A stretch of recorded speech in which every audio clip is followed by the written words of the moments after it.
He stole grain to save 4 starving children, and for that act of mercy they chained him to burn under the merciless desert sun.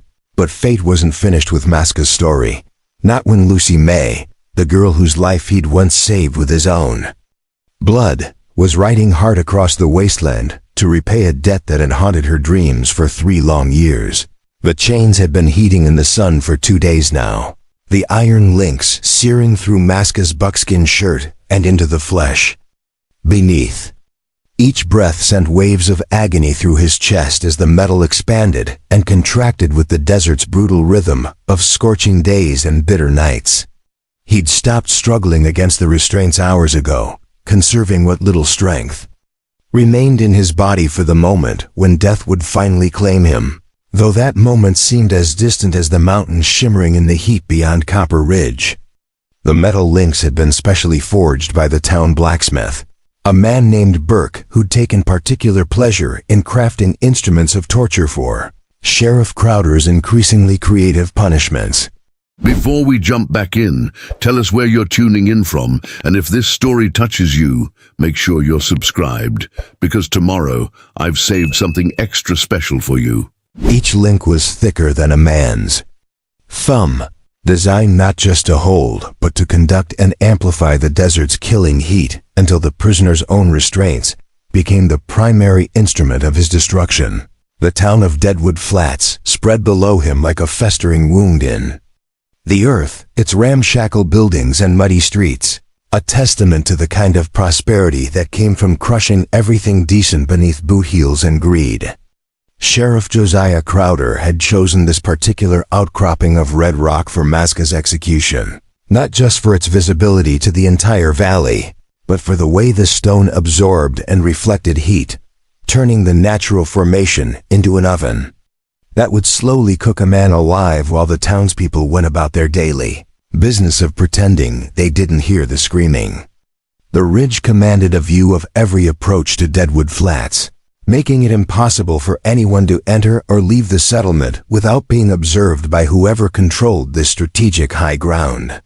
Crowder had used it before for similar executions, turning public death into entertainment that reinforced his authority while satisfying the bloodthirsty appetites of citizens who'd grown numb to ordinary forms of violence.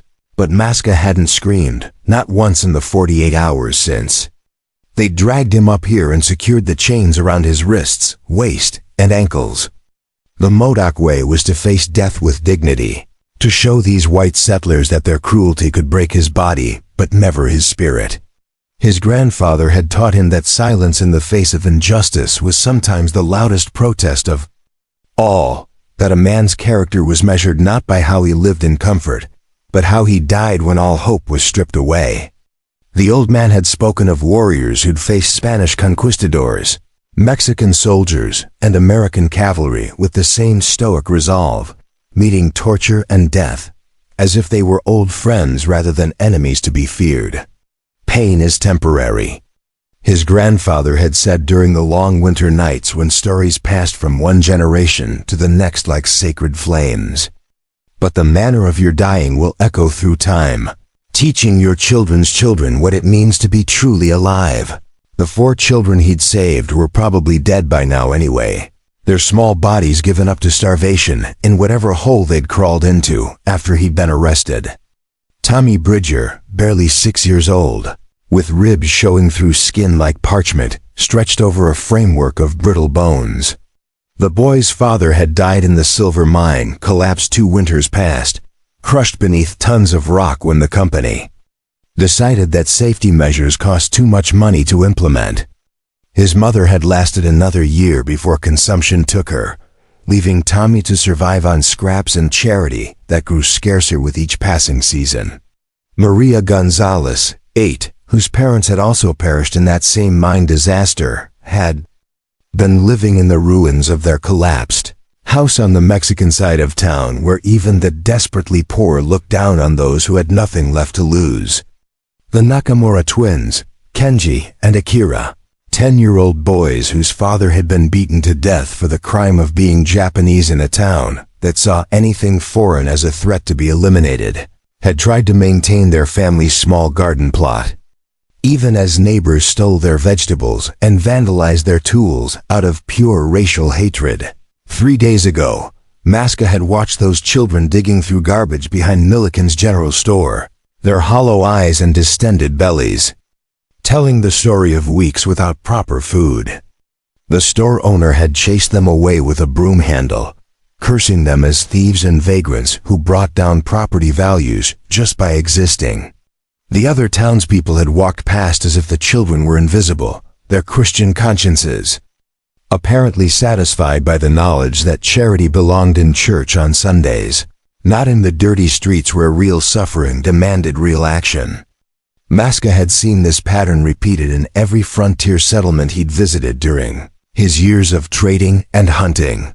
The systematic dehumanization of anyone who couldn't defend themselves, whether through poverty, youth, race, or simple bad luck. Prosperity built on the bones of the discarded seemed to be the only kind these settlers understood, as if acknowledging the suffering of others might somehow diminish their own precarious hold on security and status. So Maska had done what his conscience demanded, what his grandfather's teachings compelled him to do when faced with preventable suffering. He'd waited until after midnight, when Milliken's store stood empty and dark, and he'd broken in through the back window that never quite latched properly after the frame had warped during last spring's unusually wet weather, not for money or liquor or anything that would benefit himself, but for 4 sacks of grain, a wheel of cheese, and some dried meat that would keep those children alive for another few weeks. He'd also taken a small bag of salt, knowing that malnutrition had already begun to affect their ability to retain water, and a container of lard that could be used for cooking or medicinal purposes. The total value of his theft amounted to perhaps $12, less than most men in Deadwood Flats spent on whiskey in a single evening at the saloon. He'd carried the food to their hiding place in the abandoned mine shaft north of town, where they huddled together for warmth and protection from the world that had forgotten their existence. The mine had been worked out years earlier, its silver veins exhausted by men who'd moved on to richer deposits without concern for the communities they left behind. The children had discovered that the deepest tunnel stayed cool during summer and retained heat during winter, making it a better shelter than any of the alternatives available to orphans in a town that viewed their survival as someone else's responsibility. They'd arranged their few possessions with touching care: a torn blanket that had once belonged to Tommy's mother, a wooden doll carved by Maria's father, a small Buddha statue that the Nakamura twins had hidden when their father was murdered. Fearing that displaying it would invite further violence, the children had cried when they saw the food, not from relief but from the knowledge that someone had cared enough to risk everything for their survival. Tommy had wrapped his thin arms around Maska's neck and whispered thank you in English mixed with the few Modoc words the boy had learned from their brief conversations over the past months. Maria had tried to share her portion with the others, her natural generosity surviving even starvation, insisting that everyone eat before she took a single bite for herself. The twins had bowed in the formal Japanese manner their father had taught them, honor and gratitude expressed without need for words that might have been inadequate to convey the depth of their emotions. They'd asked no questions about where the food had come from or what risks Maska had taken to obtain it, understanding instinctively that some gifts carried prices too dangerous to examine too closely. But Sheriff Crowder had been waiting when Maska returned to his small cabin on the outskirts of town, along with 3 deputies whose reputations for brutality exceeded even their boss's considerable capacity for violence. Jake Morrison, whose specialty was beating confessions out of prisoners before they could demand lawyers or witnesses. Frank Delacroix, a former Confederate soldier who'd never accepted the war's end and took out his resentments on anyone dark-skinned enough to remind him of his defeated cause. Samuel Bull Henderson, whose massive frame and limited intellect made him ideal for tasks requiring more muscle than thought. Preparing and narrating this story took us a lot of time, so if you are enjoying it, subscribe to our channel. It means a lot to us now. Back to the story. They'd found grain dust on Maska's clothes, cheese crumbs in his pockets, evidence enough for a conviction in a court. System where justice was whatever served the interests of men like Harrison Milliken. The arrest had been deliberately brutal, designed to intimidate any witnesses who might consider testifying on Maska's behalf or questioning the sheriff's version of events. They'd beaten him unconscious with their rifle butts before dragging him through the town's main street, ensuring that everyone saw what happened to those who challenged the established order. By the time they'd thrown him into the jail cell, his face was so swollen that he could barely see, and his ribs had been cracked in at least 3 places. The jail itself was little more than a stone box with iron bars, designed for temporary holding rather than long-term incarceration, since most crimes in Deadwood Flats were resolved through immediate violence rather than lengthy legal proceedings. The trial had lasted exactly 17 minutes, a mockery of justice that satisfied the legal requirements for due process while ensuring the predetermined outcome.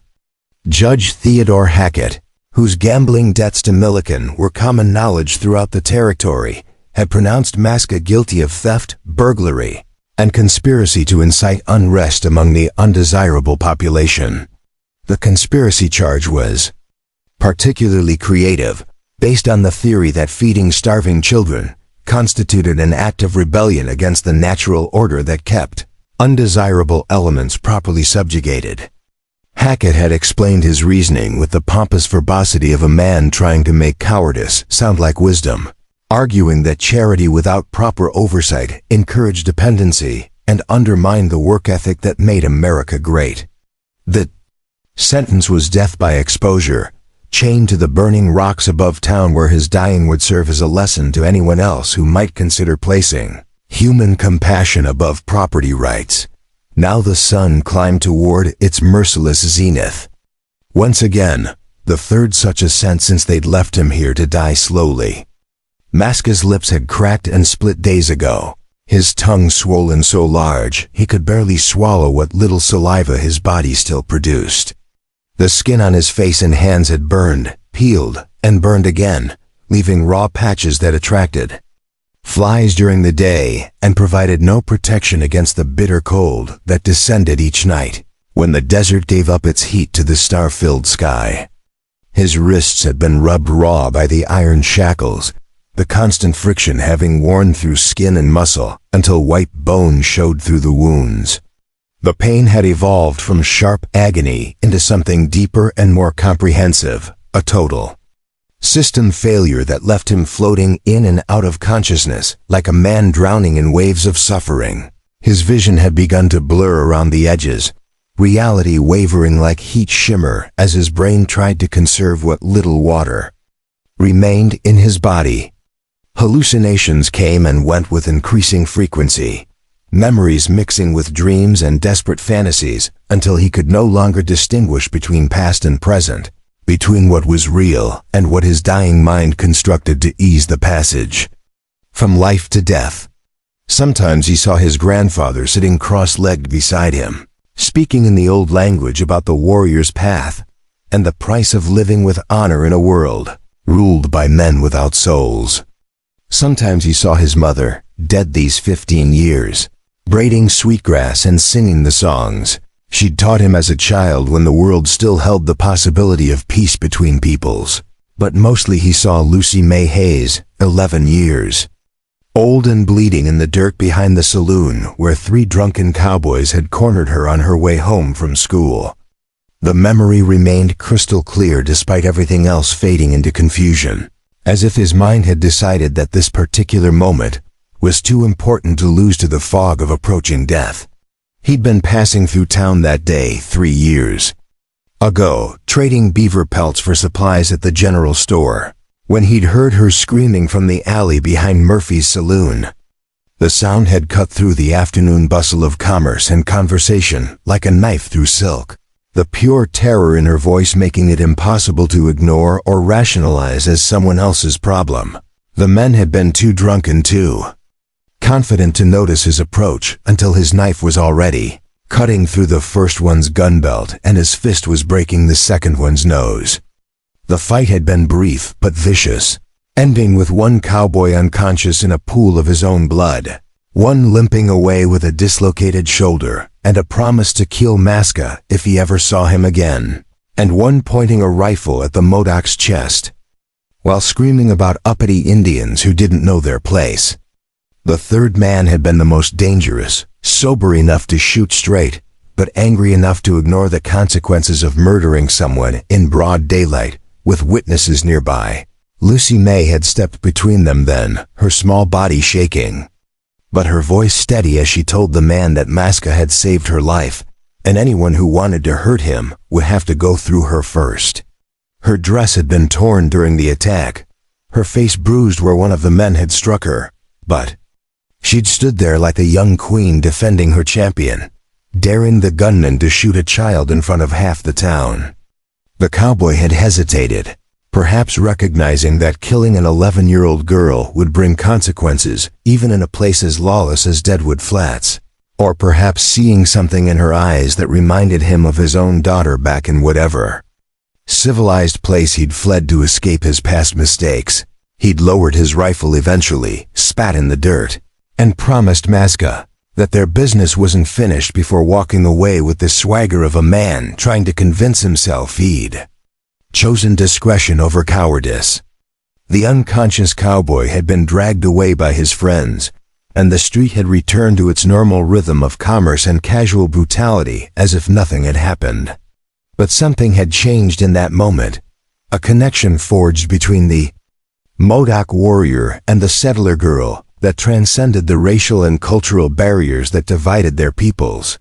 Maska had walked Lucy May home that day, listening as she chattered nervously about school and her father's struggling ranch and her dreams of someday seeing the ocean that lay beyond the western mountains. She'd made him promise to visit whenever he came through town, made him swear that he wouldn't disappear like so many other good people who'd tried to make a life in this harsh country but had eventually been driven away by violence or despair. He'd kept that promise for 3 years, stopping by the Hayes Ranch whenever his hunting and trading brought him near Deadwood Flats, always welcomed with the enthusiasm of family rather than the suspicion most whites showed toward his kind. Lucy May had grown during those visits, shooting up from a scared child into a young woman with her father's stubborn chin and her mother's compassionate heart. She'd learned to ride better than most men, shoot straighter than half the sheriff's deputies, and speak her mind with a clarity that made grown men uncomfortable. She'd also learned to see the world as it really was, to recognize the cruelty and injustice that most people preferred to ignore rather than confront. Her parents had raised her with the kind of moral clarity that was becoming increasingly rare in frontier settlements, teaching her that a person's worth had nothing to do with their race or wealth or social position. The last time he'd seen her, just 2 months ago, she'd been breaking horses for the Army garrison 50 miles north, earning money to help keep her family's ranch afloat despite the drought that had killed their crops and scattered their cattle across hundreds of miles of wilderness. She'd grown quiet during his visit, her eyes holding shadows that hadn't been there during her childhood innocence.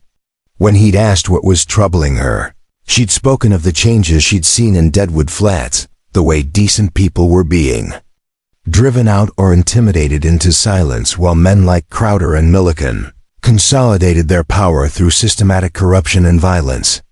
"Something bad is coming," she'd said, standing on the porch of her family's modest ranch house as the sun set behind the distant peaks painted purple and gold by the dying light.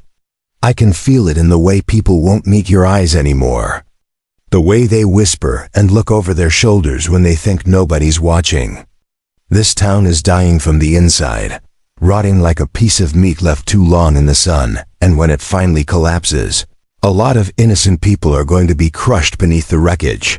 She'd been right, of course, her intuition proving more accurate than the assessments of men with decades more experience in reading the signs of social collapse.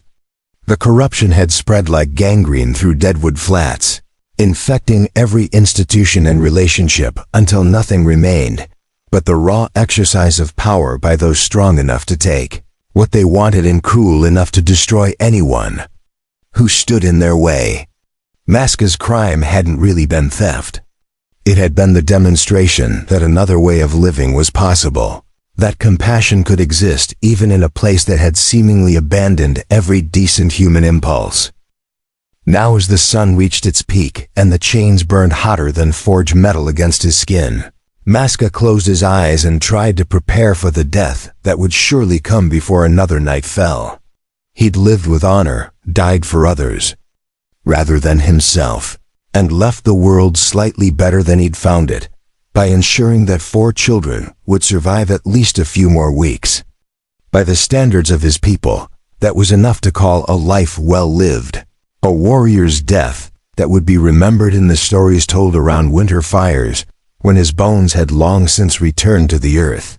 But even as consciousness began to slip away from him like water through cupped hands, something made him lift his head one more time toward the horizon, where heat waves danced above the desert floor like spirits of the dead. A sound that didn't belong to the wilderness as usual. Symphony of wind and insects and distant bird calls disturbed the afternoon stillness. The rhythmic thunder of approaching hoofbeats, growing louder with each passing second as horse and rider pushed themselves toward Copper Ridge, at a pace that spoke of desperate urgency and determination that wouldn't be denied by distance or danger. The rider appeared first as a dark speck against the shimmering heat waves, then gradually resolved into the familiar silhouette of someone Maska recognized, even through his pain-clouded vision. Lucy May Hayes, now 14 and riding her father's best stallion, as if all the demons of hell were pursuing her across the wasteland between her family's ranch and this place of execution. Her blonde hair streamed behind her like a battle flag, and even from this distance he could see the rifle slung across her back and the grim determination that hardened her young features into something far older than her years should have allowed. She'd come for him, just as she'd promised 3 years ago when he'd saved her from those drunken cowboys, honoring a debt that most people would have forgotten or rationalized away as the fantasies of childhood gratitude. Maska tried to call out to her, to warn her that Crowder's men might be watching the ridge from hidden positions, but his voice emerged as nothing more than a harsh whisper that barely carried beyond his own ears. All he could do was watch as the girl who'd grown into his unlikely savior rode toward what might well be her own death, driven by a code of honor that connected their fates across the vast and unforgiving landscape of the American frontier. Lucy May Hayes had been riding for 18 hours straight, pushing Thunder, her father's prize stallion, beyond every limit of endurance, as she raced across the brutal landscape between her family's ranch and the execution site, where Maska slowly died in chains. The news had reached her through Ben Cartwright, a drifter who'd witnessed the trial and recognized her connection to the condemned. Modoc from stories shared around campfires and trading posts throughout the territory. Cartwright had ridden 3 horses to death, getting word to her, knowing that certain debts transcended the racial boundaries that divided this harsh frontier, and that some promises made by children became sacred obligations when those children grew into adults with the power to act. The stallion's flanks were white with foam.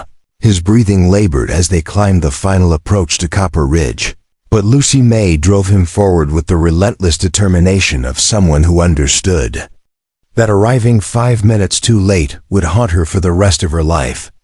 She'd packed light for speed, her father's Winchester rifle, 2 Colt revolvers, enough ammunition to fight a small war, water for herself and the horse, and a set of bolt cutters stolen from the ranch's tool shed. Everything else had been abandoned, in favor of the precious hours that might mean the difference between rescue and revenge. The sight of Maska chained to the burning rocks hit her like a physical blow. The reality of his suffering, far worse than anything her imagination had conjured during the desperate ride across the desert. His once powerful frame had been reduced to little more than skeleton and sinew, the buckskin clothing hanging in tatters from his emaciated body. The chains had burned through his shirt and into the flesh beneath, leaving weeping wounds that attracted clouds of flies despite his efforts to remain motionless.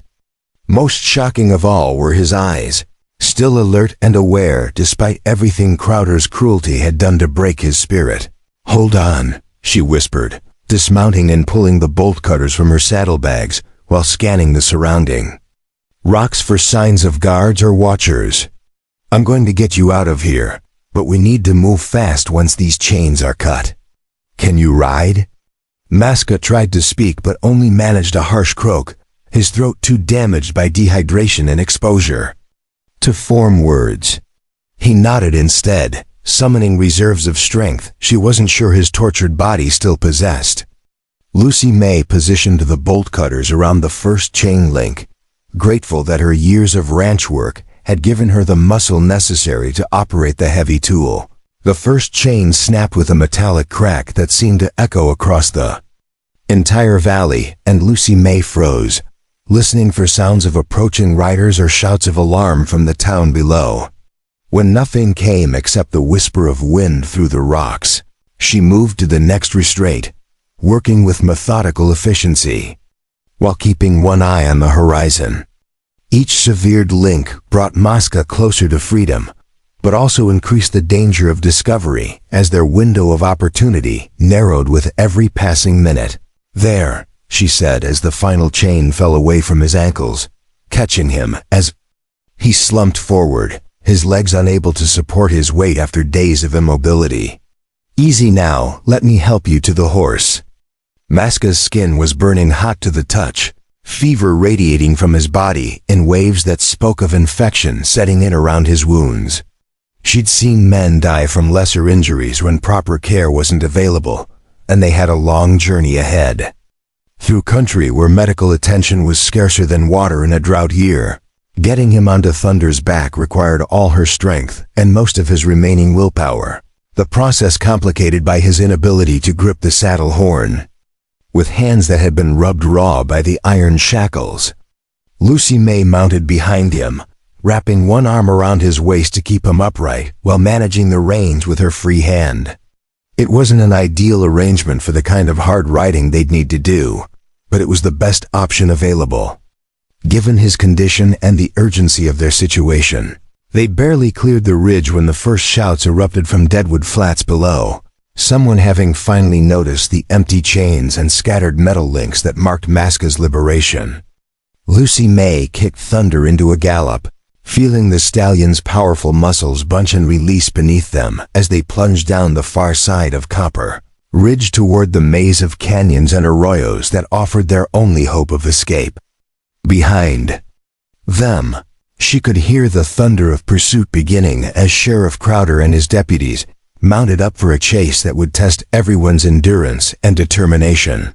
The first 2 hours of flight passed in a blur of desperate speed and constant vigilance, Lucy May choosing their route based on knowledge gained from years of exploring the wilderness around her family's ranch.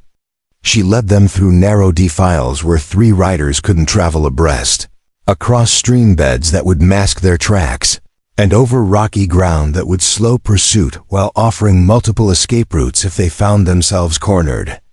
Maska drifted in and out of consciousness, his weight shifting unpredictably as fever and exhaustion took their toll. By late afternoon, Thunder was beginning to falter, his gait becoming uneven as the combination of distance, speed, and double weight pushed him beyond his limits. Lucy May found a hidden canyon with a spring-fed pool and decided to risk a brief stop, knowing that both horse and man needed water if they were going to survive the night. She helped Maska down from the saddle, alarmed by how little he weighed and how his skin had taken on the grayish pallor of someone fighting systemic infection. "Drink," she ordered, supporting his head as she held a canteen to his cracked lips. "Small sips, but keep drinking. Your body needs every drop of water it can get." Maska managed to swallow a few mouthfuls before his stomach rebelled, the liquid coming back up along with bile and blood that spoke of internal damage beyond what she could treat with the limited supplies in her saddlebags. She'd brought bandages and a bottle of whiskey for cleaning wounds, but nothing that would address the kind of comprehensive trauma his body had endured. while Thunder drank deeply from the pool and cropped at the sparse grass growing near. The water's edge, Lucy May examined Maska's injuries more carefully than the urgency of escape had previously allowed. The chain burns were the most obvious problem, deep wounds that had already begun to fester despite being only days old. His wrists and ankles showed similar damage where the shackles had rubbed through skin and muscle, exposing bone in several places. Less visible but potentially more serious were the signs of heat stroke and dehydration, rapid pulse, elevated temperature, and the kind of mental confusion that could progress to coma and death if not treated quickly. "Why did you come?" Maska asked, his voice barely audible but clearer than it had been on the ridge. "Too dangerous. Should have stayed away." Lucy May looked up from the bandage she was wrapping around his worst chain burn, surprised by the question. In her mind, there had never been any choice involved, no decision to be made about whether to attempt a rescue. The debt between them was as real and binding as any legal contract, perhaps more so because it had been sealed with blood and mutual respect rather than paper and intimidation. 3 years ago, you risked your life to save me from those men, she replied, using the whiskey to clean a particularly nasty wound on his forearm. Did you ask yourself why you should get involved? Did you weigh the risks against the benefits and decide it wasn't worth the trouble? Maska managed what might have been a smile, the expression painful to watch on his damaged face. Different. You were child, innocent. I am, he paused, searching for words that would encompass his complicated position in a world divided by race and suspicion. You're what? Lucy May challenged. Her voice taking on the edge had developed during her years of dealing with men who thought her youth and gender made her opinions irrelevant. You're Modoc, so your life doesn't matter? You're not white, so the rules of common decency don't apply? Is that what you think I learned from my parents all these years? She finished the bandage with more force than necessary, her anger not directed at him, but at the system that had convinced him his life had less value than others. The sound of approaching horses interrupted their conversation, the pursuit having closed more ground than Lucy May had hoped during their brief rest. She helped Maska to his feet, noting how he swayed unsteadily even with her support, and managed to get him back into the saddle despite his obvious pain. Thunder snorted and pranced, sensing the tension but still game for whatever his young mistress demanded of him. They had perhaps 10 minutes before Crowder's posse reached the canyon, time enough to reach the maze of side passages that honeycombed this section of the Badlands. The chase resumed with renewed intensity, the pursuers now close enough that Lucy May could occasionally hear shouted orders and the ring of iron shoes on stone as horses navigated the treacherous terrain. Sheriff Crowder was leading the hunt personally, his distinctive voice carrying across the canyons as he coordinated his men's efforts to cut off escape routes and force their quarry into a killing ground of his choosing. Behind him rode his 3 deputies along with Harrison Milliken and 5 hired guns whose reputations for violence exceeded even the sheriff's considerable capacity for brutality. Lucy May chose speed over stealth now, gambling that Thunder's superior conditioning and her intimate knowledge of the country would allow them to reach safety before their pursuers could bring superior numbers to bear.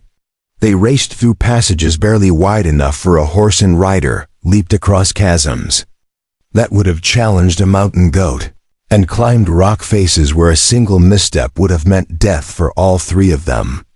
Maska held on through sheer force of will, his warrior's training allowing him to function despite injuries that would have incapacitated most men. As the sun began to set behind the western peaks, painting the canyon walls in shades of red and gold that matched the blood seeping through Maska's bandages, Lucy May spotted something that filled her with both hope and terror. Smoke rising from a hidden valley ahead, the thin gray line speaking of a campfire and possibly help for their desperate situation. But smoke also meant people, and in this lawless country, strangers were as likely to be enemies as allies. The camp turned out to belong to Maria Santos, a Mexican woman in her 40s who ran a small trading post in the ruins of an abandoned mission deep in the Badlands. Lucy May had met her once before during a hunting trip with her father, and remembered her as someone who asked few questions and offered aid to anyone who could pay for it. More importantly, Maria had no love for Sheriff Crowder, who'd burned out her first trading post 2 years earlier when she'd refused to pay his protection fees. Per Dios, Maria breathed when she saw Masca's condition, her weathered face creasing with concern as she helped them dismount. What have they done to this man? Bring him inside quickly, before someone sees the smoke and comes investigating. Her small adobe dwelling was tucked against the canyon wall, almost invisible unless you knew where to look, with a corral for horses and a well that provided the kivo, precious water necessary for survival in this harsh landscape. Maria's hands were gentle but efficient as she examined Masca's wounds by lamplight, her years of frontier life having given her considerable skill in treating injuries that would challenge trained physicians. She cleaned the chain burns with a solution that made him gasp despite his stoic nature, then applied a poultice made from desert plants that would help fight infection and promote healing. Most importantly, she had laudanum, the opium-based painkiller that would allow him to rest without being tormented by constant agony. He needs weeks of care, Maria told Lucy May as they sat beside Masca's sleeping form, watching his chest rise and fall with the steady rhythm of drug-induced slumber. These burns will heal, but slowly and only if infection doesn't set in. The dehydration has damaged his kidneys, possibly permanently, and his spirit. Double Coochie shook her head sadly. That kind of torture leaves scars that never fade completely. Lucy May nodded, understanding that their escape from Copper Ridge had been only the first step in a much longer journey toward true freedom. Outside, Thunder rested in the corral alongside Maria's own horses, his flanks still heaving from the brutal chase, but his eyes alert and proud. The stallion had given everything his strong heart could provide, carrying double weight across impossible terrain at speeds that would have killed lesser animals. Lucy May stroked his neck gratefully, knowing that without his courage and endurance, both she and Masca would already be dead. They will come looking, Maria warned, checking the loads in a rifle that had seen considerable use during her years of defending her remote trading post. Crowder is not the type to give up easily, especially when his authority has been challenged so publicly. You have made him look weak in front of the whole territory, and men like that cannot allow such insults to go unanswered. Lucy May cleaned and reloaded her own weapons, the familiar routine helping to calm her nerves after the day's desperate flight. As night settled over the hidden valley, bringing blessed coolness and the sound of coyotes calling to each other across the vast wilderness, Lucy May kept watch beside Masca's bed while Maria prepared supplies for the next phase of their journey. They couldn't stay here long, not with Crowder's posse scouring every hiding place within 100 miles. But they also couldn't travel until Masca regained enough strength to survive another hard ride through country where water was scarce, and enemies might lurk behind every rock formation. Tell me about him, Maria said quietly, working by lamplight to prepare packets of herbs and medicines that might keep infection at bay during the difficult days ahead. What makes a young white woman risk everything to save an Indian she barely knows? Lucy May considered the question, realizing that she'd never really examined her own motivations, beyond the simple understanding that debts of honor had to be repaid, regardless of the cost. He saved my life when I was 11, she replied, her voice soft with memory. 3 men cornered me behind the saloon, and he could have walked away without anyone thinking less of him. Instead, he fought them all, took a knife wound protecting me, and asked for nothing in return. When I thanked him, he just said that protecting innocence was what warriors do. She paused, remembering the intensity in his dark eyes and the quiet dignity that had impressed her even as a child. But it's more than that, she continued, working through her thoughts as she spoke. In the 3 years since then, I've watched what this territory does to people. It turns decent folks into cowards, brave men into bullies, and good women into conspirators who look the other way when evil is done in their names. Masca never changed, never compromised, never stopped being the man who would risk everything to protect children who weren't even his own people. Maria nodded slowly, understanding the attraction of such unwavering moral clarity in a world where principles were often the first casualty of survival. The night passed without incident, but dawn brought the distant sound of approaching riders, and the knowledge that their brief respite was ending. Crowder had found their trail despite Lucy May's efforts to cover their tracks, and the posse was closing in on Maria's hidden sanctuary with the persistence of bloodhounds following a scent. They had perhaps an hour to prepare for a confrontation that would determine whether their desperate flight had been in vain. Masca stirred as Lucy May checked his wounds and changed his bandages, the laudanum wearing off enough to allow consciousness, but hopefully not enough to let pain overwhelm his ability to function. His eyes were clearer than they'd been since the rescue, and some color had returned to his gaunt cheeks, but he was still far from the powerful warrior who'd once fought. 3 men to protect a child's innocence. "They're coming," Lucy May told him as she helped him sit up and take a few sips of water. "Can you travel?" He nodded, though the effort clearly cost him considerable strength. "Good, because we're about to find out just how far Sheriff Crowder is willing to go to maintain his reputation for never letting anyone escape his justice." Sheriff Josiah Crowder sat astride his black gelding at the mouth of Devil's Canyon, studying the ground with the cold precision of a man who'd spent 20 years tracking fugitives across some of the most unforgiving terrain in the American West. The hoofprints were clear enough in the sandy soil, 2 horses moving fast with one carrying double weight, heading deeper into the labyrinth of stone passages that had swallowed more than one posse foolish enough to pursue quarry into this natural fortress. Behind him, 8 men waited with the patient alertness of predators who knew their prey was finally cornered. Weapons checked and loaded, water bottles topped off for what might be a long siege. "Deputy Morrison," Crowder called without turning around, his voice carrying the authority of a man accustomed to instant obedience. "Take Henderson and circle around to the north rim. If they try to climb out of this maze, I want you positioned to drive them back down where we can deal with them properly." Jake Morrison nodded and spurred his mount toward the treacherous trail that would eventually put him above the canyon floor, his partner Bull Henderson following with the enthusiasm of a man who genuinely enjoyed violence for its own sake.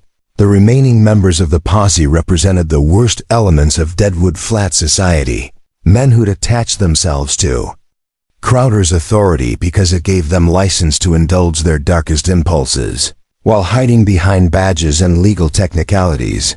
Frank Delacroix fingered his rifle with the nervous energy of an ex-Confederate soldier who'd never stopped fighting the war, his hatred of anyone darker than parchment making Masca's escape a personal affront that demanded blood payment.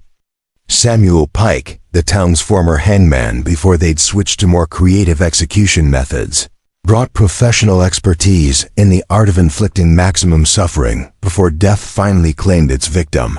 Harrison Milliken rode with the grim determination of a businessman protecting his investment, understanding that allowing theft to go unpunished would encourage others to challenge the system that kept him wealthy while his neighbors scraped by on subsistence wages. The store owner had contributed 3 hired guns to the pursuit, hard-faced men from Texas whose reputations had been earned in range wars and border conflicts where mercy was considered a fatal weakness. Their leader, a scarred gunfighter called Black Jack Tanner, wore his weapons with the casual confidence of someone who'd killed more men than he could remember and lost no sleep over any of them. "Sheriff," called out Pete Hawkins, Crowder's youngest deputy and the only member of the posse who might still possess something resembling a conscience. "Maybe we should consider that the girl might just be trying to help a wounded man. She's young, probably doesn't understand the consequences of interfering with legal justice." Crowder turned in his saddle to fix the deputy with a stare that could have frozen water in July, his pale blue eyes holding the kind of cold fury that had made him feared throughout the territory.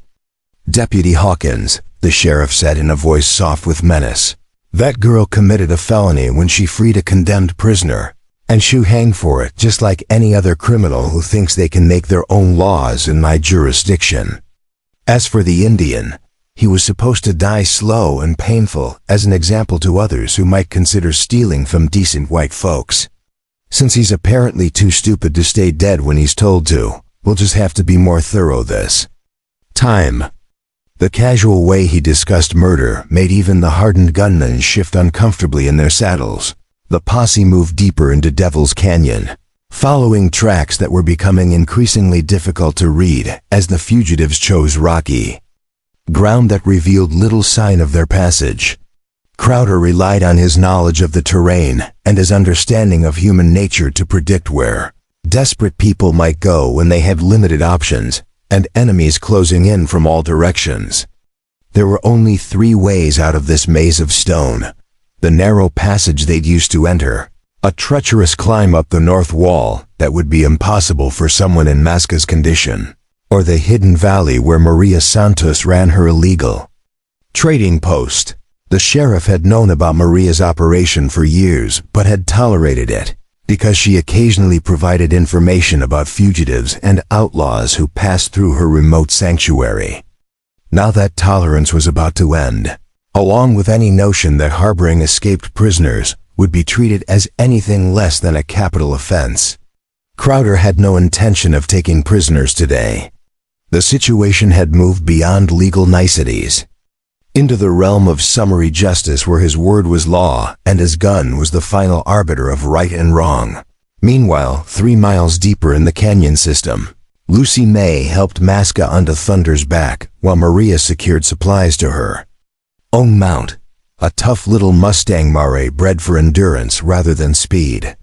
The sound of approaching riders had grown steadily louder over the past hour, echoing off the canyon walls in ways that made it impossible to determine exact numbers or positions but left no doubt about their hostile intentions.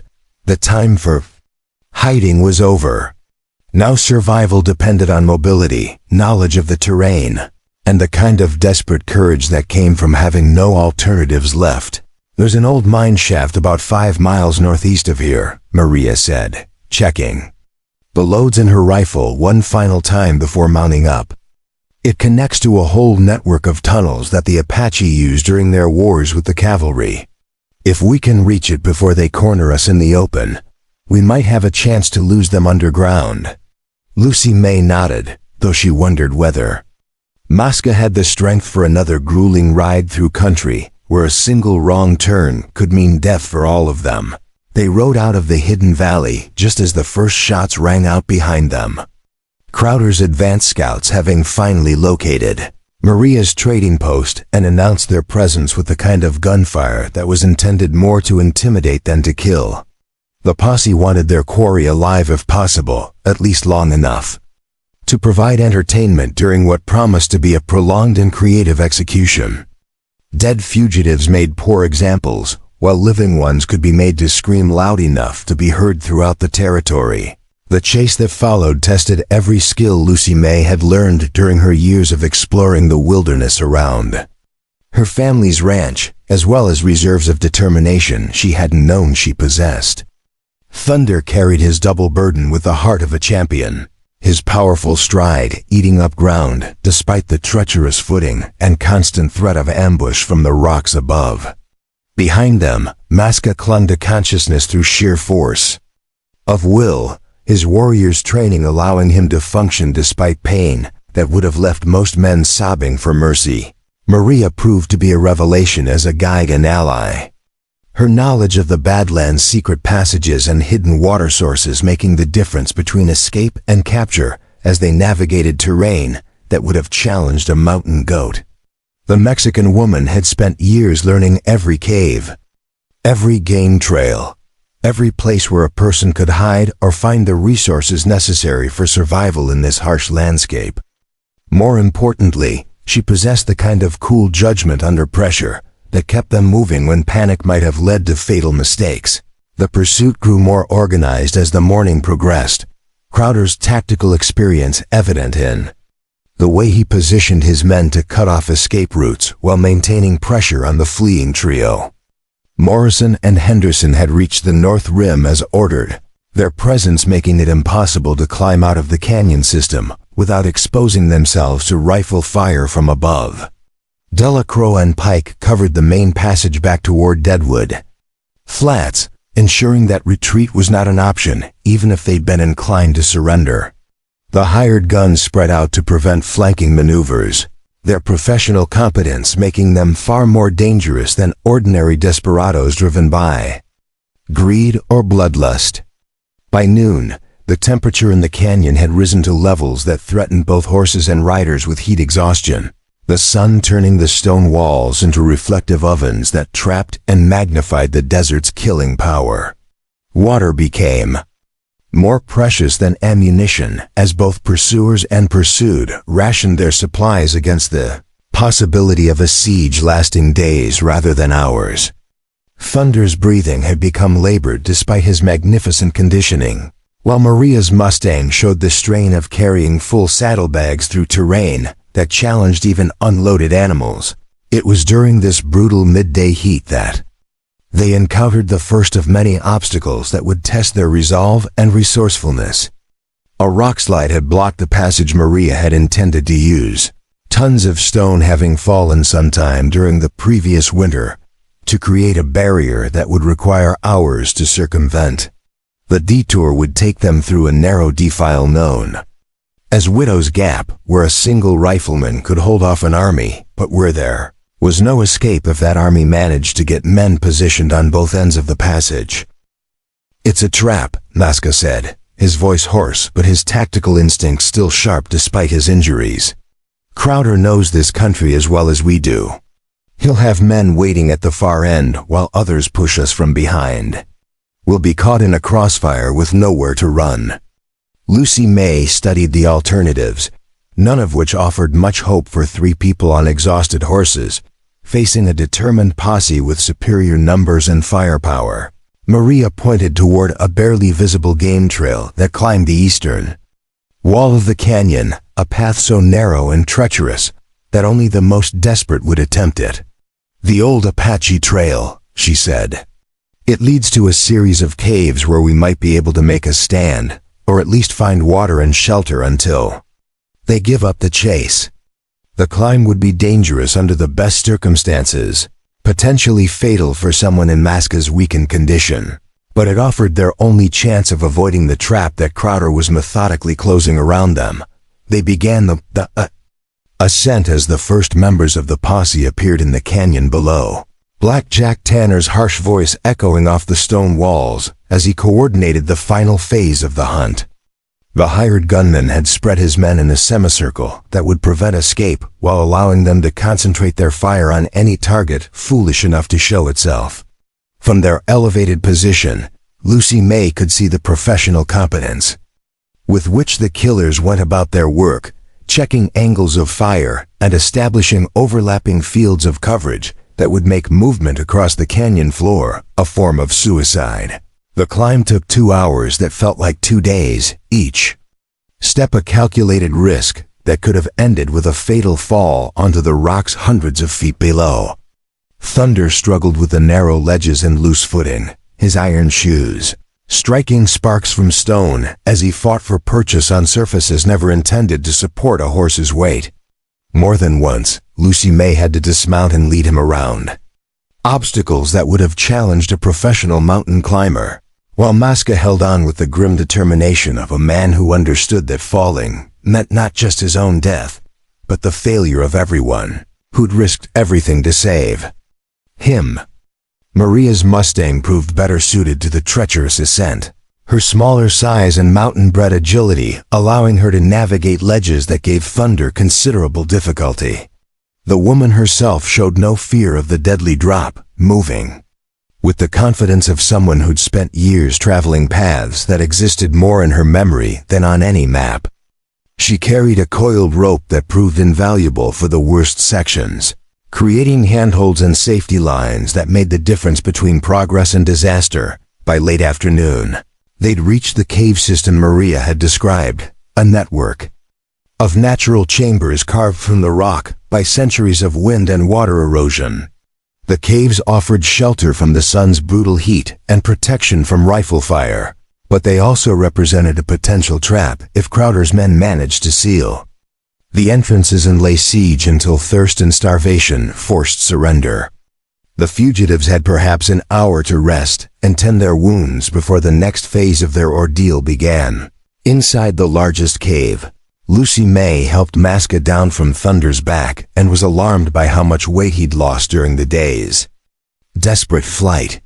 The fever had returned despite Maria's medicines, his skin burning with the kind of heat that spoke of infection spreading through his system. The chain burns on his chest and back had reopened, dried blood seeping through the bandages that were their only protection against the flies and bacteria that thrived in the desert heat. He needs rest, Maria said, examining the wounds by the light of a small fire built from dried wood found deeper in the cave system.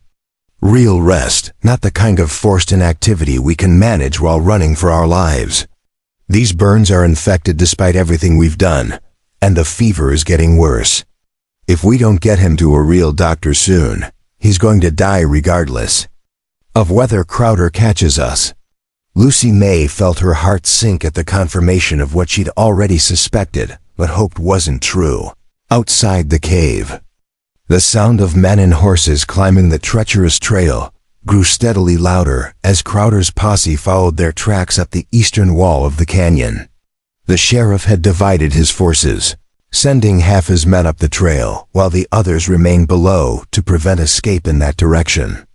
It was a sound tactical decision that demonstrated both his experience in manhunting and his determination to end this chase, regardless of the cost in time and ammunition. "How many rounds do we have?" Lucy May asked, taking inventory of their weapons and supplies while trying not to think about the overwhelming odds they faced. Her father's Winchester held 15 shots, and she had perhaps 50 rounds of additional ammunition in her saddlebags. The two Colts carried 6 shots each, with another 36 rounds for the revolvers. Maria's rifle was an older model that held fewer cartridges but fired a heavier bullet that could punch through cover that might stop smaller calibers. "Enough for one good fight," Maria replied grimly, "but not enough to hold them off indefinitely if they decide to wait us out. These caves have water, but no food except what we brought with us. They can afford to be patient while we slowly starve, or they can rush us and end it quickly with superior numbers. Either way, our chances aren't good unless we can even the odds somehow." She checked the loads in her revolver, the practiced motion of someone who'd faced death before, and survived through a combination of skill and luck. As the sun began to set behind the western peaks, painting the canyon walls in shades of red and gold that reminded Lucy May of the blood that would soon be spilled, the first shots rang out from the trail below the caves. Crowder's men had reached the final approach and were announcing their presence with the kind of gunfire intended to terrorize rather than kill. The siege of the cave system was about to begin, and with it, the final test of whether courage and determination could triumph over superior numbers and ruthless brutality. "They're giving us one last chance to surrender," Maria observed, listening to the pattern of shots that clearly carried a message rather than representing serious attempts to hit their targets. "Crowder wants us alive if possible, probably to make examples of us in front of the whole territory. But he won't wait forever, and when he decides we're more trouble than we're worth alive, those shots are going to get a lot more accurate." Lucy May positioned herself at the cave mouth with her rifle ready, knowing that the next few hours would determine whether their desperate flight had been heroic or merely futile. Maska stirred on his makeshift bed, consciousness returning, despite the fever that ravaged his system. "Give me a gun," he said, struggling to sit up despite Lucy May's attempts to keep him lying down. "If I'm going to die anyway, Let me die fighting beside the people who risked everything to save me." His voice was weak, but his eyes held the same fierce determination that had made him willing to face 3 armed men to protect a child's innocence. "You're not going to die," Lucy May said fiercely, though she wasn't sure whether she was trying to convince him or herself. "We're going to get out of this mess, and you're going to live long enough to see those children you saved grow up and have children of their own. That's a promise, and I've never broken a promise to you yet." She handed him one of the Colts, knowing that in his weakened condition he'd be more dangerous to himself than to their enemies, but understanding that a warrior needed to feel he could defend himself even when death seemed inevitable.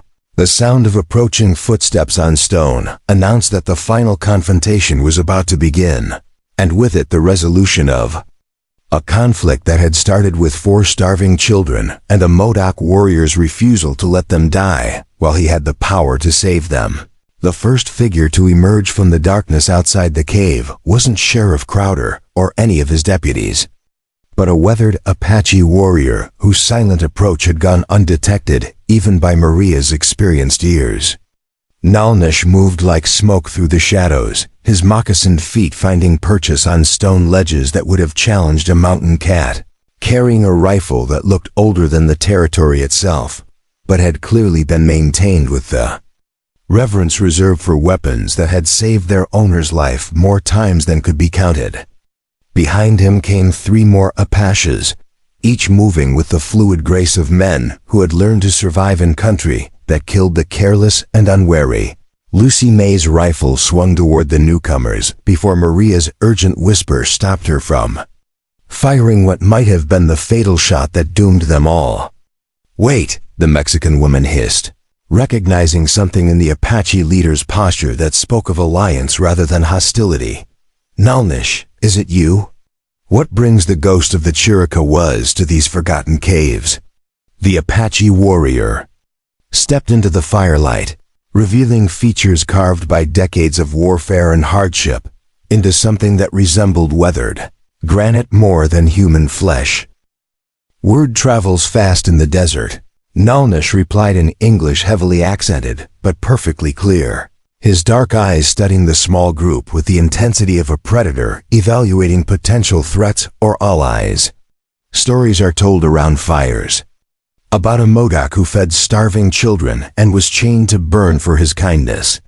Stories are also told about a white girl who rode alone into death's country to honor a debt that others would have forgotten."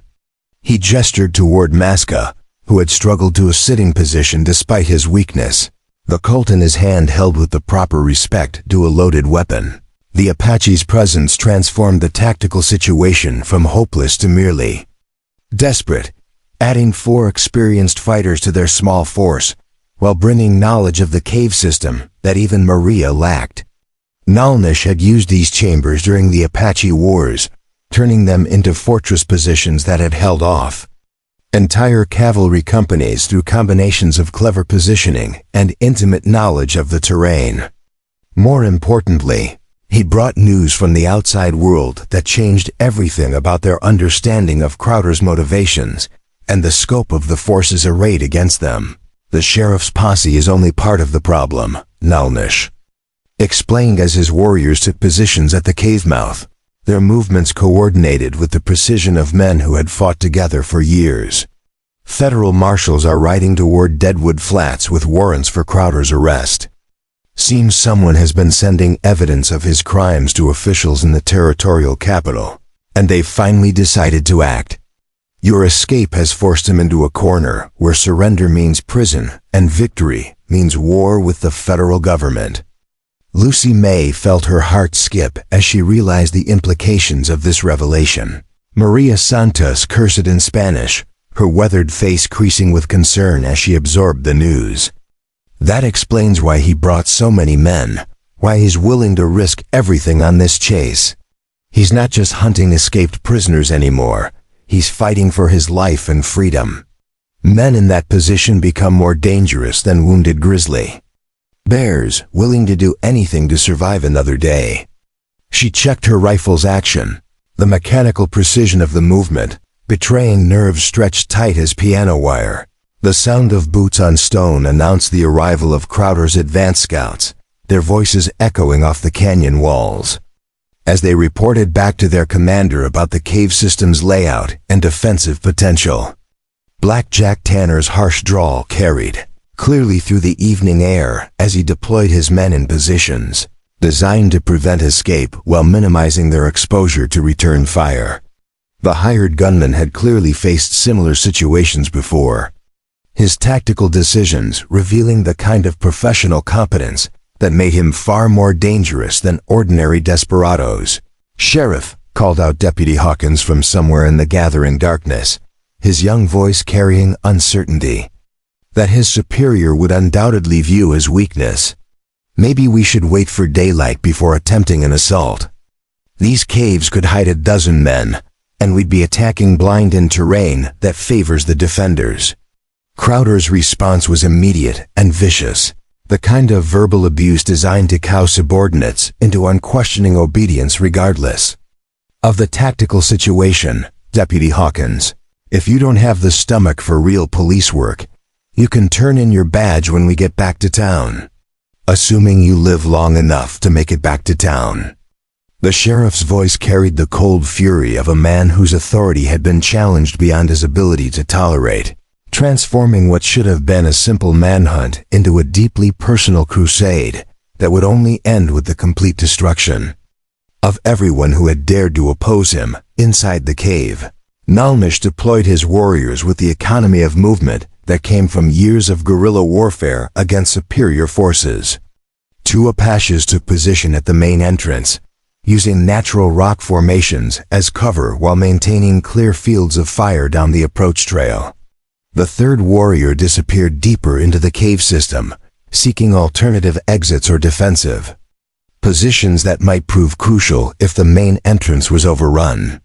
Their leader remained with the fugitives, his presence providing both tactical expertise and the psychological advantage of having experienced all eyes in what had seemed like a hopeless situation. "How many rounds do you carry?" Nalnish asked Lucy May, his assessment of their resources proceeding with military precision despite the informal circumstances. "And how well do you shoot under pressure?" Fighting in caves requires different skills than hunting game or target practice.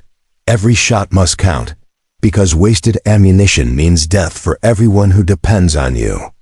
Lucy May demonstrated her competence by checking her rifle's action and adjusting the sights for the close-range combat they were likely to face.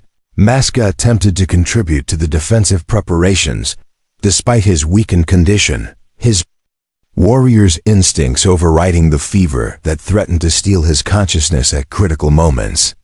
"I can still shoot," he insisted, though his hands shook with effort as he gripped the Colt Lucy May had given him.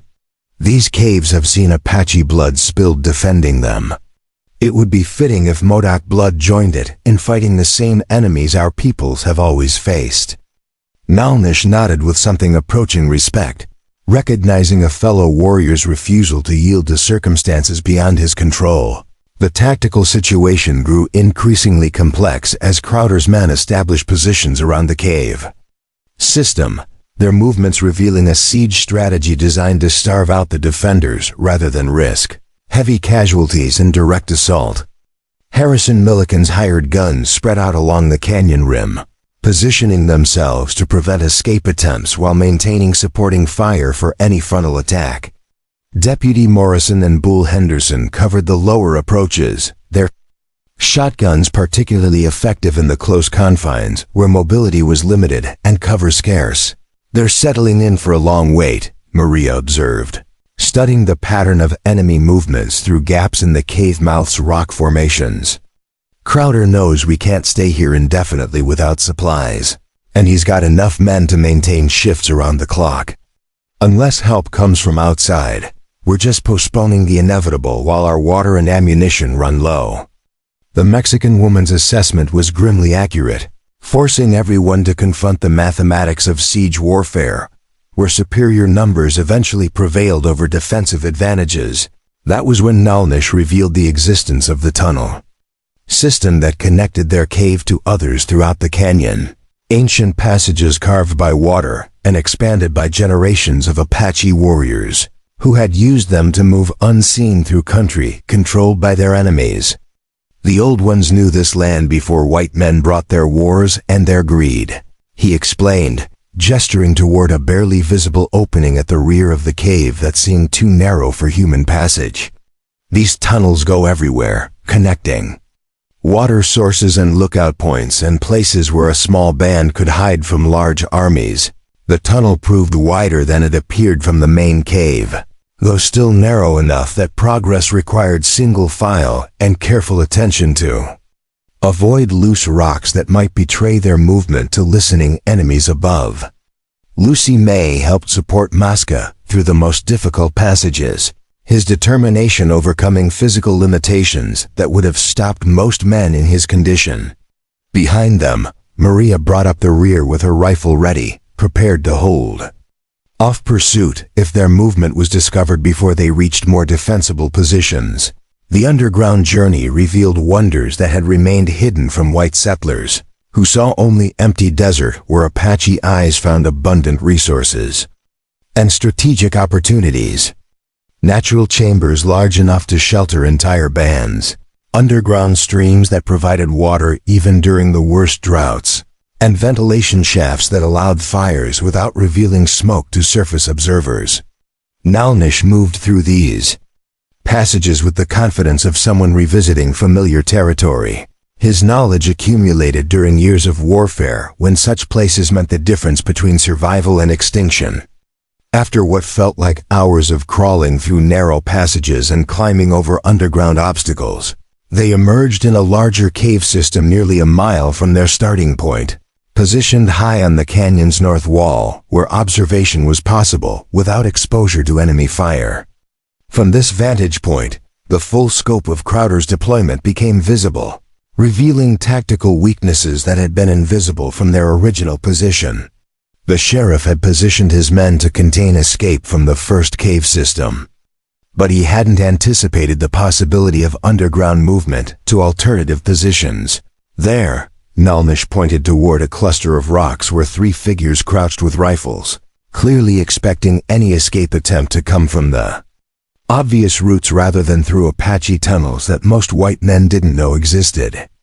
And there, he indicated another position where 2 more of Crowder's men waited in ambush for prey that would never appear where they expected. The posse's strength was also its weakness.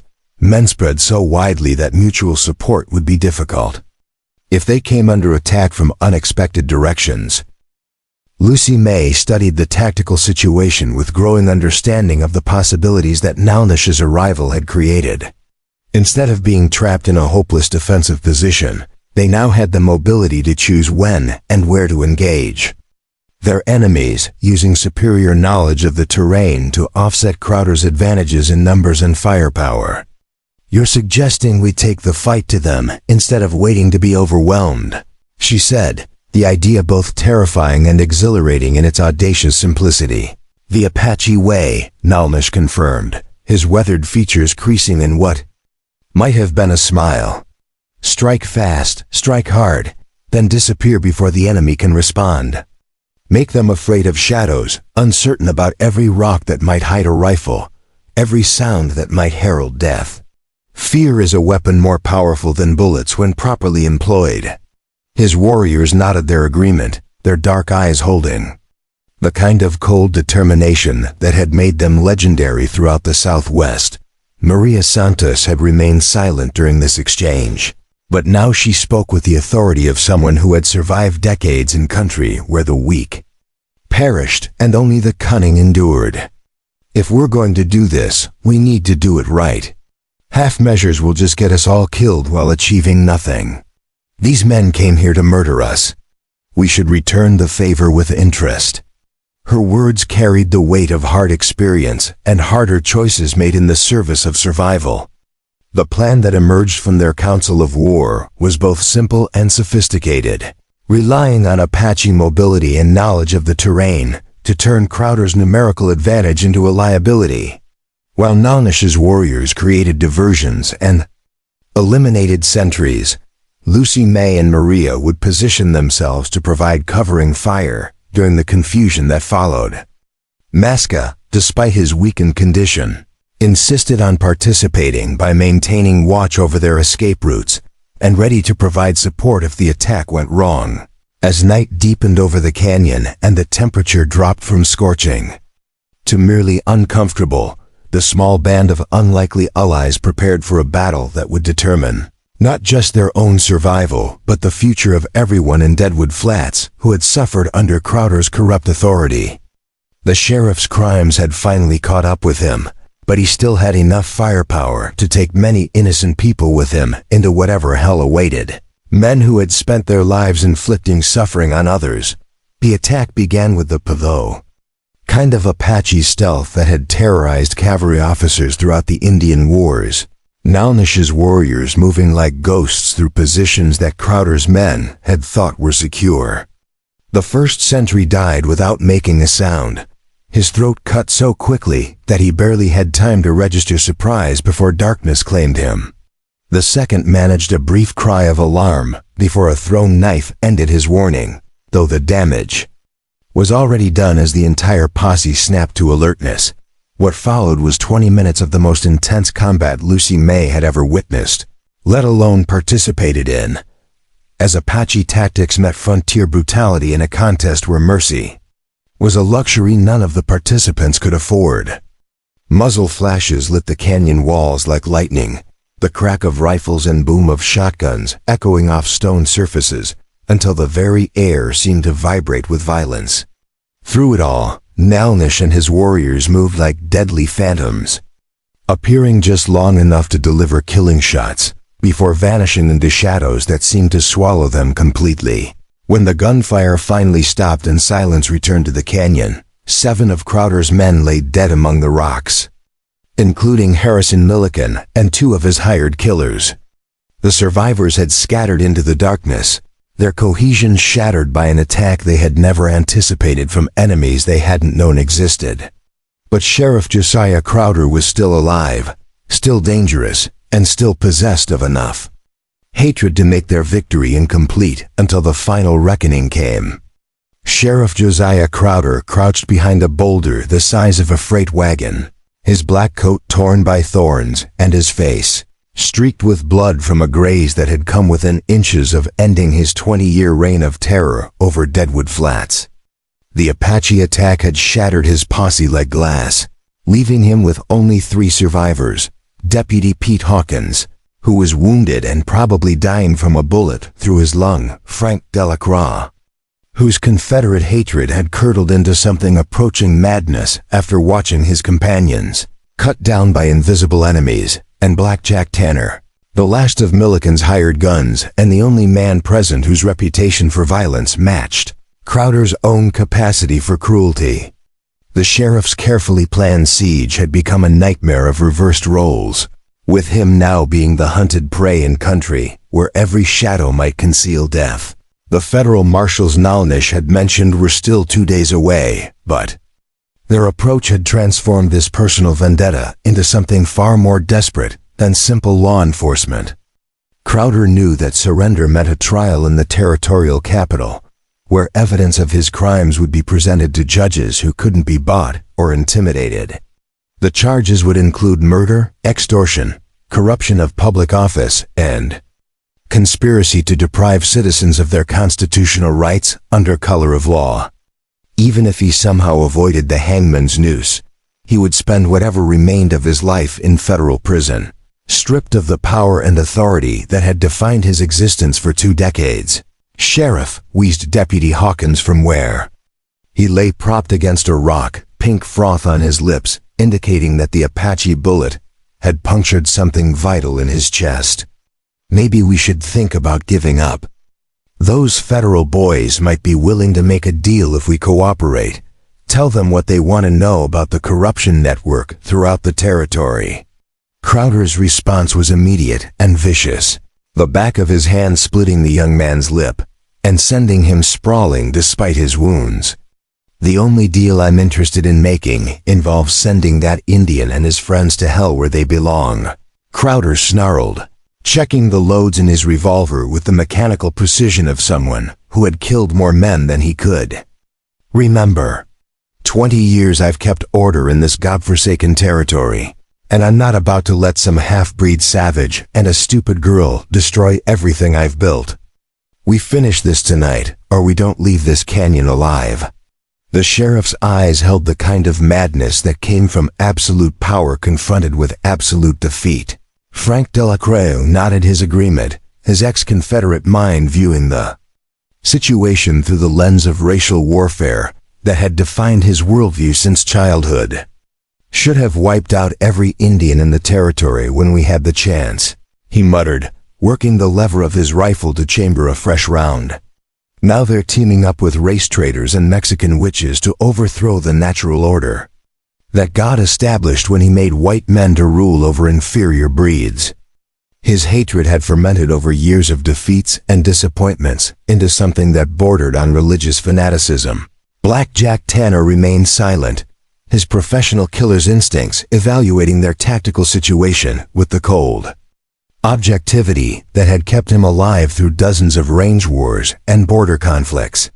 The hired gun understood better than his companions that they were facing opponents who had turned the tables completely, transforming hunters into hunted through superior knowledge of terrain and tactics. "We need to get out of this canyon," he said finally, his scarred features grim in the starlight.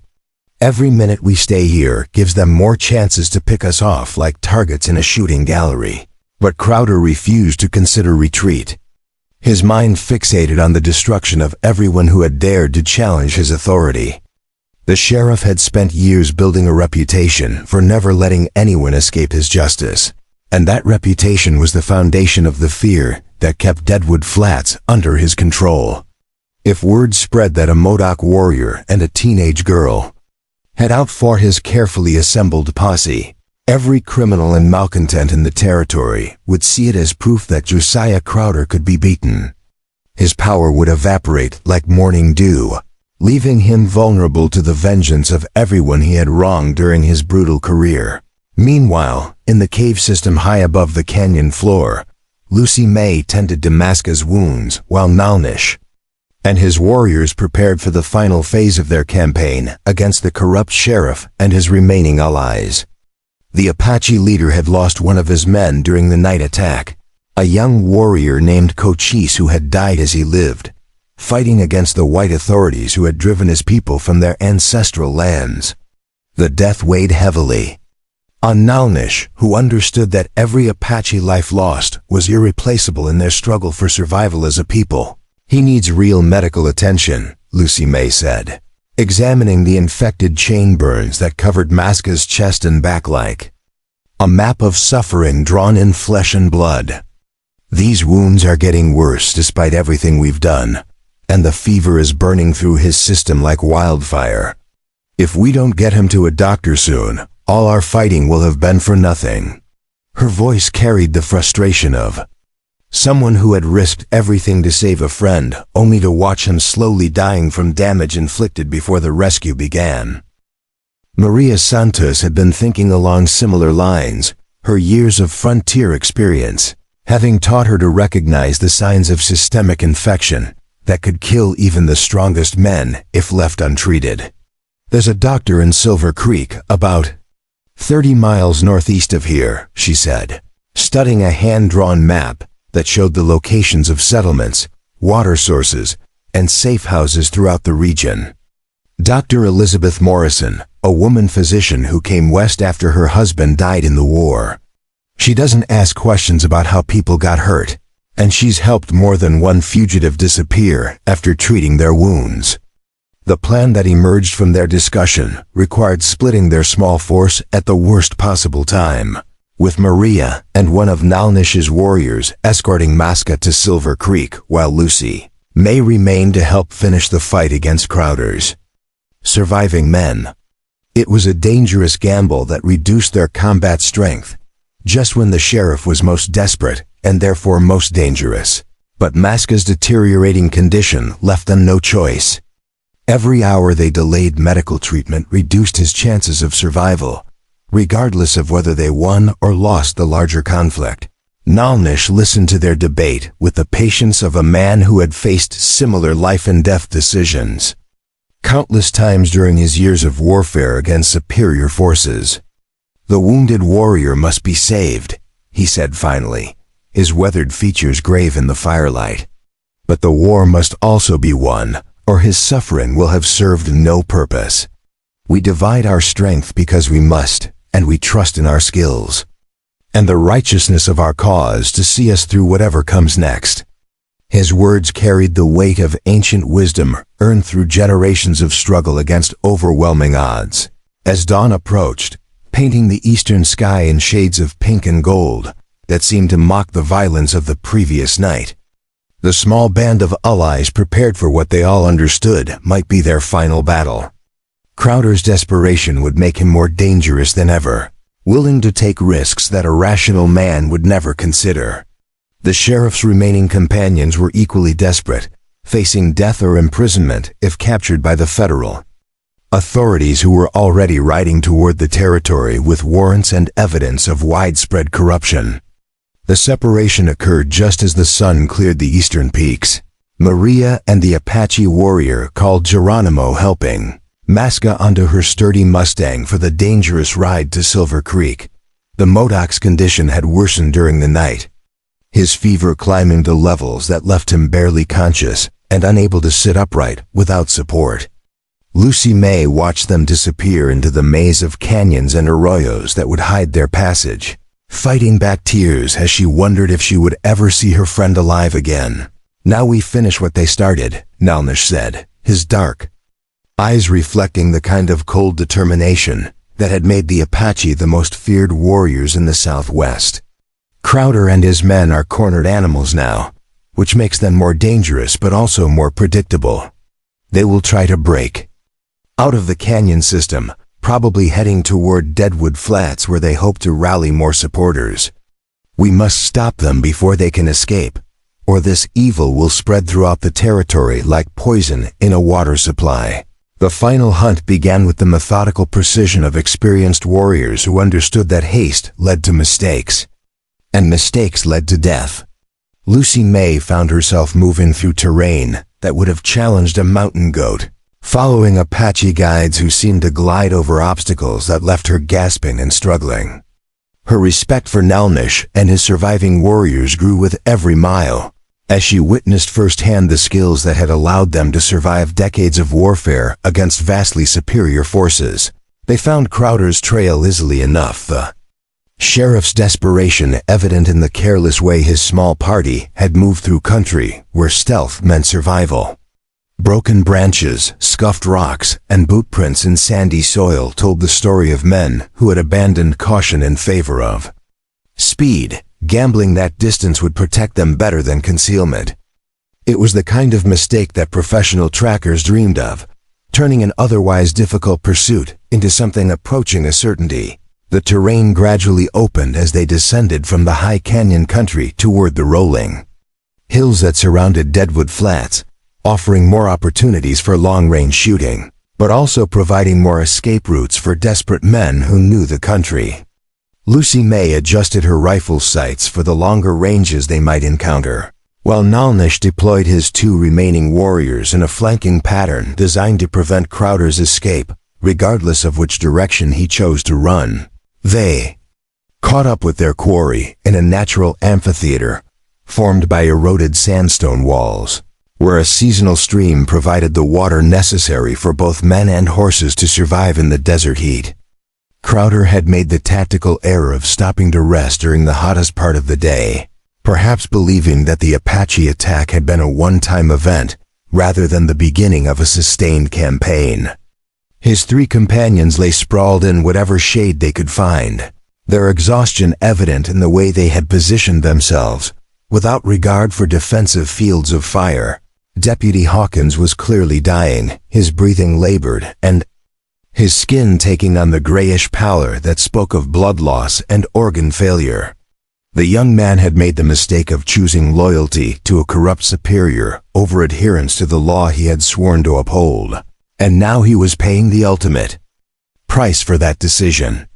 Lucy May felt a moment of pity for him, remembering his earlier reluctance to participate in what had clearly been intended as a massacre rather than legitimate law enforcement. Frank Delacroix maintained his weapons with the obsessive care of a man whose survival depended entirely on his ability to kill efficiently. But his movements had the jerky, unpredictable quality of someone operating on the edge of complete mental breakdown. The ex-Confederate's hatred had sustained him through years of defeats and disappointments, but it was also consuming him from within like a cancer that fed on its host's vital organs. His eyes held the wild gleam of fanaticism that made him capable of anything but also vulnerable to the kind of tactical mistakes that got dangerous men killed. Black Jack Tanner represented the greatest threat among Crowder's remaining allies, his professional competence unmarred by the madness or desperation that clouded his companion's judgment. The hired gun had positioned himself with clear sightlines in multiple directions, his rifle held with the casual competence of someone who had used it to kill men at ranges that would challenge a sharpshooter. Lucy May marked him as the primary target, understanding that eliminating the most dangerous opponent first was basic tactical wisdom. Sheriff Crowder himself sat apart from the others, his back against a boulder and his eyes scanning the surrounding terrain with the paranoid intensity of a man who knew that death stalked him from every shadow. The 20 years of absolute power had not prepared him for the experience of being hunted by opponents who possessed both the skills and the motivation to see him destroyed. His hand rested on his revolver's grip, the movement unconscious but revealing the depth of his fear. The attack came at noon, when the sun stood directly overhead and shadows offered minimal concealment for either side in the conflict. Nalnish's warriors moved with the fluid grace of men who had spent their lives perfecting the art of killing without being killed, their moccasined feet making no sound on the rocky ground as they closed the distance to effective rifle range. Lucy May found herself in position to provide covering fire, her Winchester aimed at Black Jack Tanner's chest while she waited for the signal that would begin the final phase of their campaign. The first shot came from one of the Apache warriors, the heavy bullet taking Tanner in the shoulder and spinning him around before he could bring his own weapon to bear. The hired gun's scream of pain and rage echoed off the sandstone walls, alerting his companions to the danger that surrounded them on all sides. What followed was a brief but vicious firefight that would determine whether justice or corruption would prevail in the territory that had become a testing ground for everything decent people claimed to believe about right and wrong. Frank Delacroix died first, his Confederate hatred finally silenced by an Apache bullet that found him as he tried to reach better cover behind a fallen log. Deputy Hawkins followed moments later, though whether from his previous wounds or a fresh shot was impossible to determine in the chaos of combat. Black Jack Tanner fought with the professional competence that had made him valuable to men like Harrison Milliken, but even his skills couldn't overcome the tactical disadvantage of fighting Apache warriors on ground they had chosen for the confrontation. Sheriff Josiah Crowder found himself alone among the rocks, surrounded by enemies who had systematically destroyed everything he had built during his 20-year career of corruption and violence.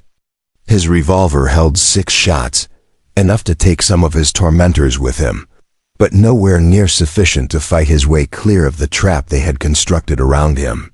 The moment of final reckoning had arrived, and with it the accounting for 2 decades of crimes that had gone unpunished for far too long. "Surrender, Crowder," Lucy May called out from her position among the rocks, her rifle aimed at the sheriff's chest with the steady precision of someone who had learned to shoot by necessity rather than sport. "The federal marshals are coming, and they have enough evidence to hang you legally. Don't make us do it the hard way." Her voice carried across the natural amphitheater with crystal clarity, offering the corrupt lawman one final chance to choose the manner of his ending. Crowder's response was everything she had expected from a man who had spent his life taking what he wanted through violence and intimidation. He came up shooting, his revolver spitting flame and lead as he tried to take as many of his enemies with him as possible. The bullets whined off rocks and whistled through the air where Lucy May's head had been moments before. But none found their mark among opponents who had anticipated his desperation and positioned themselves accordingly. The return fire was immediate and devastating. Multiple rifles speaking almost simultaneously to end the career of the most corrupt sheriff in territorial history. Josiah Crowder died as he had lived, with a gun in his hand and hatred in his heart. His body crumpling among the rocks where his victim's blood had already begun to attract the flies that would mark his final resting place. 3 weeks after, Sheriff Josiah Crowder's body was carried back to Deadwood Flats, draped over his own horse. The federal marshals arrived to find the town in the midst of profound transformation. The corruption network that had strangled hope and justice for 2 decades was crumbling like a house built on rotten foundations, as decent citizens who had been silenced by fear finally found their voices and began demanding accountability from the officials who had betrayed their trust. Judge Theodore Hackett had fled in the night, leaving behind gambling debts and a reputation that would follow him to whatever frontier hellhole would accept a disgraced magistrate with blood on his hands. Marshal William Porter, a granite-faced veteran of the Civil War, whose integrity had earned him appointment to clean up the territorial justice system, established his temporary headquarters in the same courthouse where Maska had been sentenced to death after a 17-minute mockery of legal proceedings. The irony was not lost on anyone who had witnessed both events, as Porter methodically reviewed evidence of systematic corruption that stretched back nearly to the territory's founding. The ledgers and documents that Lucy May, Maria, and Nalmish had gathered painted a picture of institutionalized graft that would require years to fully untangle. Dr. Elizabeth Morrison's telegram had arrived on the second day of the federal investigation, confirming what everyone hoped but feared to believe. Maska would survive his ordeal, though the healing process would be long and difficult. The chain burns had begun to close under proper medical care, and the fever that had nearly claimed his life had finally broken after 5 days of delirium during which he had spoken in the Modoc, language of visions and spirits that existed beyond the white man's understanding. The doctor reported that her patient's greatest concern was not his own recovery, but the welfare of the 4 children whose needs had started this entire chain of events. Those children had indeed survived, though their ordeal had continued. Long after Maska's arrest and execution, Tommy Bridger, the 6-year-old whose ribs had shown through parchment skin, had been found hiding in a root cellar with Maria Gonzalez, both barely alive after subsisting on rainwater and the few scraps of food Maska had provided before his capture. The Nakamura twins, Kenji and Akira, had maintained their family's small garden plot with the desperate determination of children who understood that their survival depended entirely on their own efforts. Lucy May had made their care her personal responsibility, using money from her family's ranch to establish them in decent lodgings while searching for more permanent solutions to their situation. The town's attitude toward the orphaned children had undergone a remarkable transformation once Crowder's reign of terror ended, as if his death had lifted a curse that had prevented ordinary human decency from flourishing. Families who had previously crossed the street to avoid contact with the undesirable elements now offered food, clothing, and even tentative proposals for adoption. The social changes extended far beyond individual acts of charity, as the removal of systematic oppression allowed communities to rediscover values that had been suppressed by years of institutionalized cruelty. The Mexican families who had been relegated to the worst part of town began participating in civic affairs, their voices adding new perspectives to discussions about education, infrastructure, and economic development. The few surviving Apache families emerged from hiding places where they had sheltered during the worst of the persecution, cautiously testing whether the promised changes represented genuine reform or merely temporary political theater. Nalnish had returned to his mountain stronghold with his surviving warriors. but not before making it clear that the Apache would be watching to ensure that the new authorities kept their promises about fair treatment for all territorial residents regardless of race or tribal affiliation. The old warrior's parting words to Marshal Porter had carried the weight of prophecy. You white men make many promises when you need our help to fight your wars. We will see whether your words have more substance than smoke when the shooting stops and you no longer need us. The territorial capital had responded to the Deadwood Flats revelations by launching a comprehensive investigation into corruption throughout the region, with particular attention to the systematic denial of educational opportunities that had kept entire communities locked in poverty and ignorance. A new school was already under construction on the site where Masca had been chained to burn, funded by money recovered from Crowder's hidden accounts and designed to serve children from all the ethnic communities that had been deliberately excluded from educational opportunities under the previous regime. Lucy May found herself appointed as the school's first teacher, a position that would have been unthinkable for a 14-year-old girl under normal circumstances, but made perfect sense given her role in exposing the corruption that had prevented such institutions from existing. Her youth was actually an advantage in dealing with children who had learned to distrust adult authority, while her demonstrated courage provided credibility that no amount of formal education could have supplied. The irony that she would be teaching in a building erected where her friend had nearly died was not lost on anyone, least of all Lucy May herself. Maria Santos had been offered a federal appointment as territorial liaison for displaced persons and refugees, recognizing her years of experience in helping people who had fallen through the cracks of an indifferent system. Her trading post had been transformed into an official way station for travelers, complete with federal funding and legal protection that would prevent future sheriffs from burning out inconvenient witnesses to their crimes. The appointment also provided her with the authority to investigate complaints about official misconduct, making her a formidable advocate for anyone facing persecution or discrimination. The economic implications of the changes were as significant as the social and legal reforms, as the removal of systematic corruption allowed legitimate businesses to flourish while eliminating the protection rackets that had stifled honest commerce. New families began arriving in Deadwood Flats, drawn by reports that the rule of law had finally been established in a region previously known only for violence and lawlessness. Property values rose as people felt secure enough to invest in permanent improvements, and the tax base expanded as businesses no longer had to pay tribute to corrupt officials. But the most profound changes were evident in the children who had once scrounged for scraps behind the general store, now attending school with the same rights and opportunities as their more fortunate peers. Tommy Bridger had gained 20 pounds and learned to read his own name, while Maria Gonzalez showed a natural aptitude for mathematics that had her solving problems that challenged children twice her age. The Nakamura twins maintained their garden as a tribute to their murdered father, but they also attended classes where their Japanese heritage was treated as a source of knowledge rather than grounds for persecution.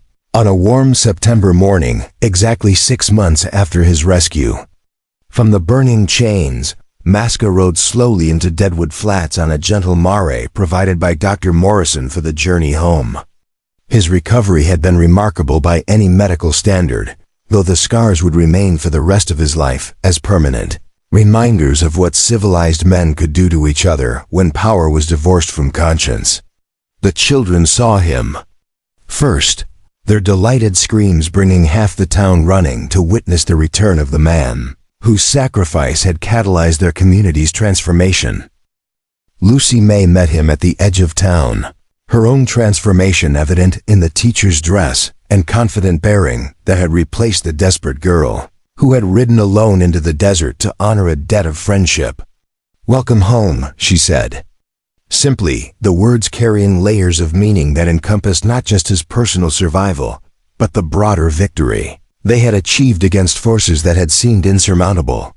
Masca nodded, his dark eyes reflecting the same quiet dignity that had sustained him through torture and near death. The reunion with the 4 children he had saved was everything Lucy May had hoped it would be, their tears of joy mingling with his own as they clung to the man who had been willing to die rather than let them starve. Tommy Bridger babbled excitedly about his progress in reading, while Maria Gonzalez showed off the arithmetic problems she had solved that morning. The Nakamura twins presented him with vegetables from their expanded garden, grown with seeds that Maria Santos had provided and techniques that Lucy May had learned from books that were now freely available to anyone who wanted to learn. "You kept your promise," Masca said to Lucy May as they stood together watching the children play in the schoolyard that had been built on the site of his near execution. "You said I would live to see them grow up and have children of their own. I doubted whether any of us would survive long enough to see such things." His voice carried the wonder of a man who had expected to die in chains, but had instead lived to see justice triumph over systematic cruelty. The ceremony dedicating the new school took place on the anniversary of Crowder's death, with Marshall Porter delivering a speech about the importance of education in maintaining democratic institutions, while Masca was recognized as an honored guest, whose sacrifice had made the entire transformation possible. The building itself was a simple adobe structure, but its existence represented a revolution in thinking about who deserved opportunity and how communities should treat their most vulnerable members. As the sun set behind the western mountains, on that day of celebration and remembrance, Lucy May and Masca sat on the school's front steps watching children from a dozen different ethnic backgrounds playing together in ways that would have been unthinkable under Crowder's regime. The future stretched before them, full of possibilities that neither had dared to imagine during those desperate days in the canyon, when survival from one hour to the next had seemed like an impossible dream. "What will you do now?" Lucy May asked, knowing that a man of Masca's abilities and reputation would have many options available as the territory continued to develop under honest governance. "The federal government is recruiting scouts and interpreters for the Indian agencies, and Marshall Porter has suggested that your skills would be valuable in establishing peaceful relations with the remaining free tribes." The question carried personal significance, as she hoped he would choose to remain in the community that had been reborn through their shared ordeal. Masca was quiet for a long time, watching the children play while considering possibilities that had seemed as distant as the stars during his darkest moments. "I think," he said finally, "that I will stay here and help you teach these children that the world can be better than what their parents knew. Someone needs to make sure they learn the difference between justice and revenge, between strength and cruelty, between the kind of law that protects everyone and the kind that serves only those who make it." His decision reflected the wisdom of a man who had seen both the worst and best of human nature. The story of the quiet Modoc who stole food to save 4 starving children became legend throughout the territory, inspiring other communities to examine their own treatment of the powerless and dispossessed. The tale grew in the telling, as such stories do, but the essential truth remained unchanged, that one man's willingness to sacrifice everything for others had catalyzed changes that transformed an entire region from a place where might made right into a community where justice was available to everyone regardless of race, religion, or social status. Years later, when Tommy Bridger had become a successful merchant, Maria Gonzalez a respected teacher, and the Nakamura twins prosperous farmers whose produce fed half the territory, they would gather each year on the anniversary of Masca's rescue to remember the man who had been willing to burn rather than let children starve. The school that bore his name had educated thousands of students who carried his lessons about courage and compassion into every corner of the expanding nation. And in the quiet moments before sleep, when the desert wind whispered through the mountains and the stars blazed overhead with the same ancient light that had witnessed both suffering and redemption, the people of Deadwood Flats would remember that heroes were not born, but made through choices that revealed the true character of human hearts. Up next, you've got two more standout stories right on your screen. If this one hit the mark, you won't want to pass these up. Just click and check them out. And don't forget to subscribe and turn on the notification bell so you don't miss any upload from us.